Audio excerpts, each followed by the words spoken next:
For more analysis, we can speak now to Kamal Chomani, who is a non-resident fellow at the Tahrir Institute for Middle East Policy, who joins us from Hamburg. Thank you very much indeed for speaking to us. A spokesman for the Kurdish-led Syrian Democratic Forces says their fighters have repelled Turkish forces in ground attacks. I'm wondering, how outnumbered are they, in your opinion?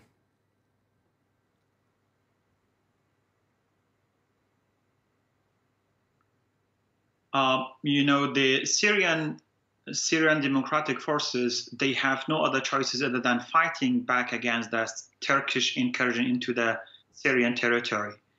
And for the moment, of course, the SDF has almost 6,000 fighters, and they can easily fight back against the Turkish army and also the Turkish allied extremist Islamists. However, the situation in the northeast Syria is quite different from other parts of Turkey or the Kurdish insurgency in Iraq during the 1980s, or Kurdish insurgency, Kurdish freedom movement against the Turkish government in Turkey, because the northeastern part of Syria is a plain land. There's no mountains, and also due to the Turkish developed technology, it's not easy to fight back against the airstrikers. Unfortunately, the Turkish airstrikers are bombing the civilians, are bombing the cities, and the Syrian Democratic Forces and the Kurdish forces,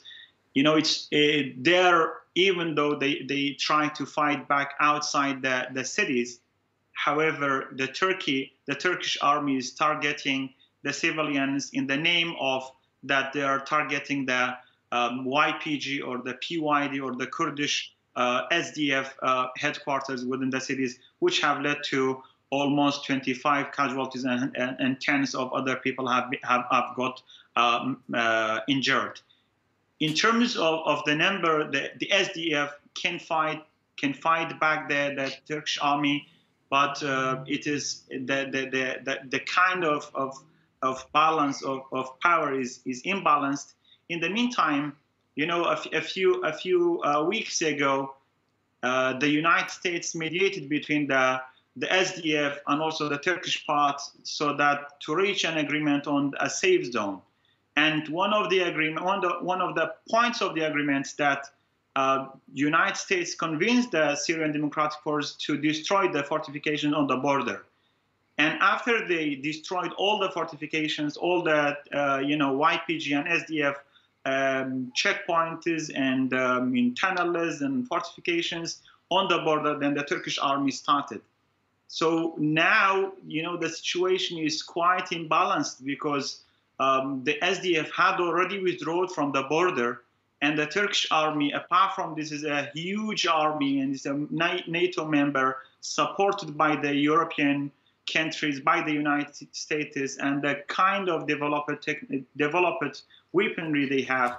In the meantime, they are also supported by the former ISIS remnants, by the so-called Free Syrian Army, and also the Al-Qaeda affiliates. So all this kind of imbalance has led to a kind of panic within the Kurdish population, where they have started to flee the cities, and the situation is the situation is quite dangerous, because we have a kind of experience with the Turkish occupation in Syria, which was last year happened. They occupied Afrin, and at the beginning they were trying to convince that they were justifying their occupation in the name of trying to that Turkey has security concerns about the border, but later it turned into, according to the international reporters in Human Rights Watch, that there is currently an ethnic cleansing happening in Afrin. Okay. And people have freaked out, because they are expecting the same to happen once the Turkish army and its allies enter the Kurdish and Arab cities on the All right, we're running a bit short of time. Let me just ask you, skipping ahead to sort of what the United States is thinking here, because last year we heard President Trump saying, and I quote, the Kurds fought with us, they died with us, and he insisted that America would never forget. He now appears to have changed his mind. But do you think, well, first of all, why do you think he's changed his mind? And second of all, do you think that he has any consequences, any retaliatory consequences up his sleeve, really, to punish the Turkish army and the Turkish government for going ahead with what he called this ill-advised operation in northern Syria?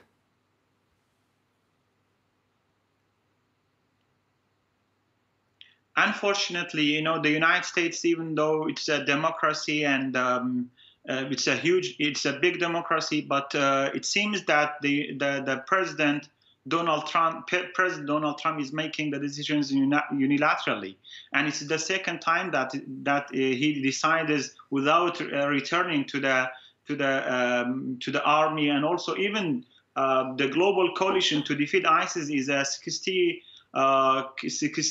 countries coalition. Even without informing those members, he just decided to withdraw from his soldiers from the border. And I really don't understand why Donald Trump is making a decision at the moment, other than, you know, he might have been promised by Turkish President Erdogan something that we don't know what is it. Okay. In the meantime, the global coalition have been working quite well with the SDF, and all the coalition members, they know that, you know, ISIS has not, even though physically has been defeated, but ideologically ISIS is there, and there are also thousands of ISIS detainees in the a lot of concern, as you say, that are controlled by the SDF. Absolutely, a lot of. About Sharia reports from the border. Akçakale is literally on the border. It's a border town with Syria. It is a few hundred meters away, and in fact, across the hill, there is Tel Abyad, which is one of the main targets of this Turkish Operation Peace Spring. And now, on Thursday, the bombing over Tel Abyad that we could see intensified throughout the day.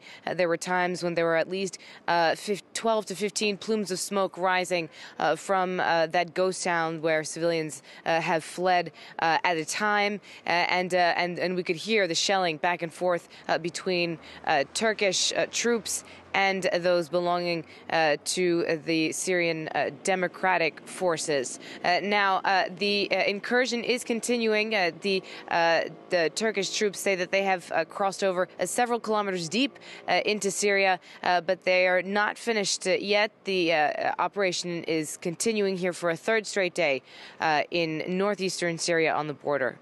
Humanitarian organizations, are talking about 60,000 people fleeing. The UK NGO Save the Children says in this region before the operation, 1.65 million people needed assistance and in this area, and some 650,000 were displaced by war already.